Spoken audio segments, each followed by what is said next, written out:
শুধু আমরা না যারা হ্যাঁ তাকে চিনি জানি এবং তার জন্য আমরা কাজ করব সেটা না, কিন্তু আমাদের আশেপাশে আমাদের পাড়া প্রতিবেশী যারা তাদের ব্যাপারে জানে না, যারা এই ঢাকা 11-তে নতুন এসেছে বা যুব সমাজ যারা আছে তাদেরকে নিয়ে আমরা একসাথে মিলেমিশে কাজ করি এই ইলেকশনটাতে।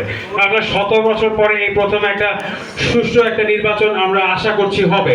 তো আমরা চাই যে আমাদের দেশের জনগণ যেন সবাই এটাতে অংশগ্রহণ করে এবং এমন একটি দলের জন্য অংশগ্রহণ করে যারা অ্যাকচুয়ালি আগামী বাংলাদেশ পরিচালনা করার একটি নির্ধারিত প্ল্যান আছে।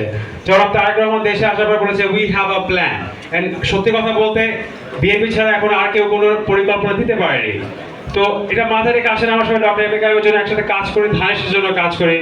সবাইকে অসংখ্য ধন্যবাদ, থ্যাংক ইউ সো মাচ, আল্লাহ হাফেজ, ভালো থাকবেন।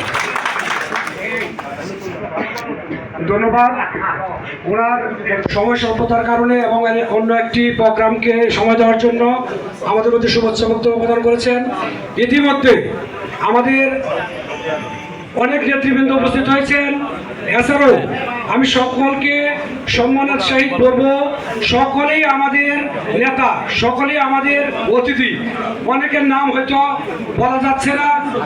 আমি ইতিমধ্যে রশিদী জেলা যুব দলের সম্মানিত সভাপতি মহসিন হোসেন বিদ্যুৎ ভাই উপস্থিত হয়েছেন রশিদী জেলা বিএনপির সহসাংগঠনিক সম্পাদক কামাল আহমেদ, এছাড়াও আমাদের বেলাবা থানা বিএনপির সাবেক সভাপতি ওলিউর রহমান কাউসার,